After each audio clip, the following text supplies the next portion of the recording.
Hello everybody, I'm Joey Hollywood, and today we'll be talking about Star Trek Discovery, Season 2, Episode 3, entitled Point of Light. The episode opens up with some more narration from Spock about the red signals. It goes from that to Tilly's hallucinations getting more and more intense. This happens during a race around the ship. And it's starting to get kind of scary. There's less forced comedy with her in this episode, and I appreciate that. There's some moments, but nothing nearly as cringy as the last two episodes or some of the stuff in Season 1. Sarek's ship appears, and it carries with it Spock's mom, who wants to talk to Michael. And there's a really good character moment with Pike, where he feels bad that he had to say something about Spock being in a mental institution. He feels like he kind of betrayed his best friend. And there's a great exchange where Michael says, "You did what you had to do. You didn't betray your friend." And Pike says, "That's easy to say, hard to believe." And I think this really harkens back to Pike's character in The Cage Pilot. You know, he seems like a character who takes what he does very, very seriously, and the repercussions of his decisions are something that are important to him. That's something I've gathered from The Cage, and it seems like they're doing that pretty well here. We jump then to the Klingons, and I know I might get shunned from the nerds for saying this, but I really love the set design and the lighting used in these Klingon scenes. The Klingons are speaking English for a convoluted reason. Like, when in the old show, when they were speaking English, I assumed that they were actually speaking Klingon, or Klingonese, if you go by the TOS definition. It was being translated for us, the audience. That's what I've always gathered. And the reason they gave, it just feels kind of forced. It's just like we don't want to, keep on paying these actors to learn a made-up language. Ash Tyler is now the right hand of the Klingon Empire, and at this is a point of controversy because he still looks like a human. There's an awful line that Ash says to the Klingon leader, who I believe her name is Laurel, who turned him into a human, and he says this line to her. He says, "I'm not human. I was given the appearance of one." And that line is not meant for the Klingon leader. It's not meant for Laurel. It's meant for the audience. And I'd be a little bit more understanding of this if it was on a regular television channel. If it was just on regular TV, I could understand that kind of line because, you know what?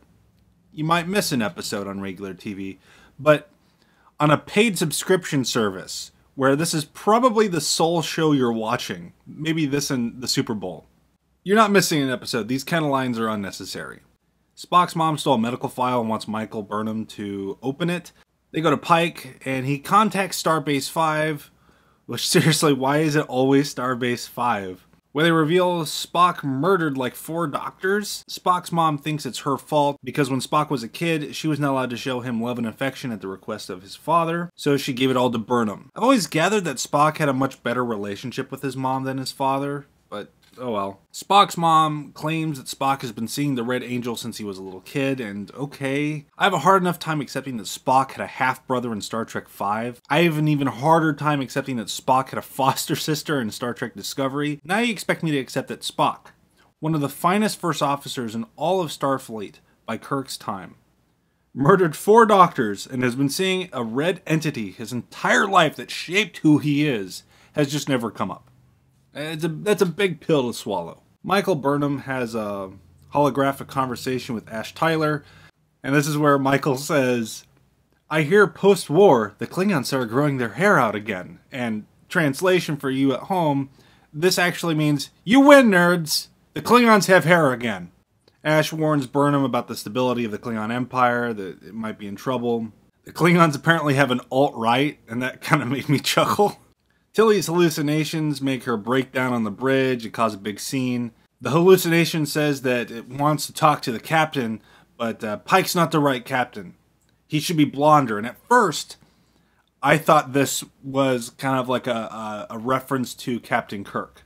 Like maybe she was from another time and she wanted to talk to Captain Kirk and she didn't know who Pike was. But at the end of the episode, it's revealed that it's actually Stamets that she wanted to talk to.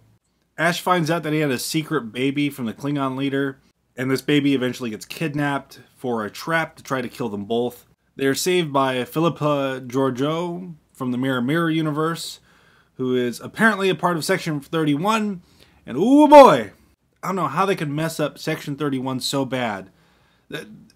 They're not special ops. They're a shadow organization. And no one knew about them until the 26th century. But when Ash sees the badge at the end of the episode, he goes, "Oh, Section 31." Like he's supposed to know what that is?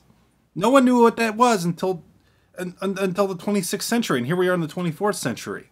It's like these people didn't even do their research. And why would Section 31 have badges?